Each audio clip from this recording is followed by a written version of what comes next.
नमस्कार सांग मैंने आज अनुभूति चैनल को आपण मान बहुत बहुत स्वागत। आज आम जो टॉपिक टी नहींचु जे आपण जदि केतगोटी कथा मानि चलती ताहले आपण जीवन केबे भी हारिबे नहीं, हार मानिबे नहीं। तो 6टा पॉइंट आम नहींचु से 6टी पॉइंट को आपण पालन करंतु एवं से अनुसार चलतु, देखिए आपण निश्चित भाव में आपण जीवन में सक्सेस हेबे।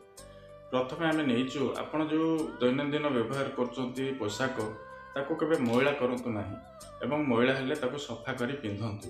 हाँ सांग माने या द्वारा आपणकर मन सब बेले शांत रहिबो एवं जो चिंताधारा आपणकर सब बेले सुदृढ़ हबो। द्वितीय रे आमे नहींछु जे आपण जदि कोनोसी कार्य करूछंती ताको बुझी विचारी कार्य करंतु। कोनोसी गोटे कार्य जदि आपणक पाखु आसला हठात भल मंद विचार न करी आपण जदि से कार्य रे आगे जिवे ताले निश्चित भाव में आपण असुविधा पड़िबे एवं आपणक विजय रो संभावना कमी जीवो।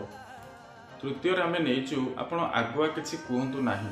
आपण गोटे स्थान रे बसिचंती एवं जनकर घर भितर पाटितुंड चली आपण हठात ना जाई सेठी किछि गोटे मंतव्य देदेले जहाँ फल सेठिकार लोक मैंने आपण विरक्त प्रकाश करेंगे। तेणु जे पर्यंत कहीं आपण निकट को आसी ना कि समस्यार उपस्थापन करना आपण सेते पर्यंत तांका निकट में कौन भी मंतव्य रखतु ना। चतुर्थ आम नहींचु आपण नियम अनुसार सब बेले भोजन करंतु। धरिनिया जो जन विवाह भोजी के आपन को निमंत्रण करछंती, आपण गले हठात ना जाई सेटारे चिकेन मटन इत्यादि हेची आपण लोभरे अनेक गुड़िए खाईदेले जहाँ फल आपणकर जो शारीरिक समस्या देखा जीवो, डाइजेशन प्रॉब्लम आसीबो।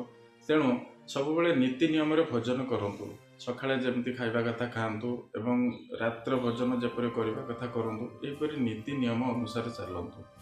एवं पंचम आम नहींचु जदि आपण घरे कौन पूजा पर्व होउची किंबा मेला होउची ताहले आपण से कर्म पाई आपण सब बेले तत्परता प्रकाश करंतु। कारण भगवानकर पूजा कले बा भगवानकर तांकर पूजा अर्चना कले घरे मंगल होता है एवं परिवार समस्त सदस्य मध्य भलरे रही था। तो से सब बेले आपण निज तरफ तत्परता प्रकाश करंतु एवं भगवान को मंदिर को सब बेले जातु, सेठारे जाई ठाकुर पाखे निजर मनर दुख को जनातु, तेबे निश्चित भाव में आपणकर विजयर संभावना बढ़ीज।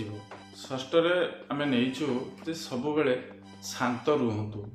कौन गोटे कथा शुणिले आप हठात रागिगले जहाँ फल आपण मन भितर उत्तेजना वृद्धि पाइब एवं आपण सब बेले शांत रुहतु। आपड़ जदि कौन कथार एपट सेपट कले कि उल्टा सीधा क्या किसी कहले ताले निश्चित भाव में आपण लोक मानकर आक्रोशर शिकार हेबे। तेणु सब बेले शांत रुहतु एवं मृदु कथा कहतु, धीर धीर कथा कहतु। सांग मैंने जदि भिडियोटी आपको भल लगुए ताले भिडियोटी को लाइक करंतु, शेयर करंतु, कमेंट करंतु। हाँ सांग मैंने आम चैनल को फॉलो करने को भूलु ना।